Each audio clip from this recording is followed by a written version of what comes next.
Setembro é o mês da conscientização sobre o câncer ocular infantil, o retinoblastoma, uma doença rara que atinge 400 crianças por ano no Brasil. Apesar de ser altamente curável, ainda tem consequências graves, principalmente pelo diagnóstico tardio.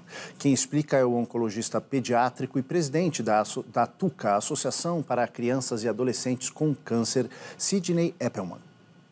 O retinoblastoma é uma doença rara, então já dentro dos cânceres na criança. É um tumorzinho dentro do olho que vai crescendo. Mais tempo você deixa no olho, mais ele vai crescendo. E quanto mais ele vai crescendo, ele ocupa, né, dentro da cavidade, dentro do globo ocular, dentro do próprio olho, antes da cavidade ocular.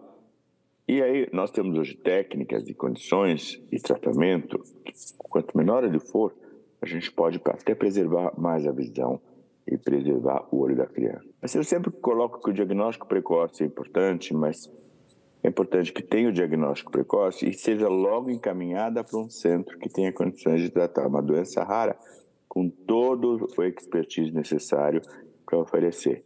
O sistema tem que estar preparado e essa é a nossa briga. Briga não no mau sentido, é a briga, né, no sentido de que o diagnóstico precoce, o local adequado, então todas as condições necessárias, porque é uma doença que é curável, desde que todos esses passos sejam feitos.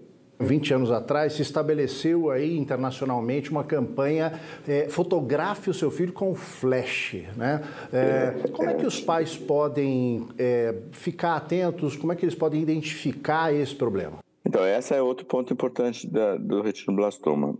Muitas vezes, alguns outros cânceres, eles se confundem um pouco com outras doenças normais, mais corriqueiras da criança. Então, tem febre, tem um pouco de cansaço, inapetência.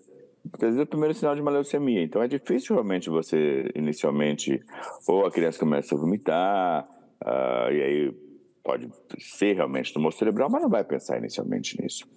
Aqui, a mancha branca do olho é muito claro, é muito difícil ser muitas outras doenças. Então, nós começamos essa campanha em 2001. Por quê? Porque era isso, tinha aquelas fotografias, um flash, que naquela época não tinham tantas formas de você evitar aquele olho vermelho. Aquilo é normal, é o fundo do olho da gente que a gente tem aqui atrás, não tem nada, bate, reflete e ninguém gosta daquela fotografia que tem aquele olho vermelho. Aquilo é normal. Quando a gente tem um tumor na frente, né, que é na frente que está, na retina, ou se inicia da retina, então você vai ver ele na frente, ele é esbranquiçado. Você vai ver aquilo que seria vermelho, fica esbranquiçado. Pode ser outras doenças no recém-nascido, mas depois é difícil ter uma outra doença em criança que não seja o retinoblastoma. Então é muito, não é que é fácil, mas se você observar de fato o olho de uma criança com retinoblastoma, você vai achar alguma coisa estranha no olho dela. Mas mesmo sem foto, se você com feixe de luz, porque isso é por causa do flash, se você estiver amamentando a criança, e muitas vezes isso acontece, algumas vezes a mãe conta, bate a luz do sol, a luz não natural, você vê uma mancha branca no olho, um reflexo branco, o reflexo do olho de gato, que a gente chama quando o gato passa na frente de um carro e a luz reflete, né? Tem que procurar atendimento. E a Associação para Crianças e Adolescentes com Câncer, a TUCA, é uma referência também no retinoblastoma. Como é que as pessoas podem procurar esse atendimento para ter mais informações ou até uma atenção especializada? Como é que as crianças chegam? Chegam através do Fale Conosco da Associação, chegam através da própria rede que existe de encaminhamento dentro do Estado, do próprio país, então chegam crianças de fora, a gente tem uma casa de apoio que recebe crianças do país todo para ficar durante o tratamento. Tem a comunicação entre médicos, obviamente, que falam conosco a respeito dos casos.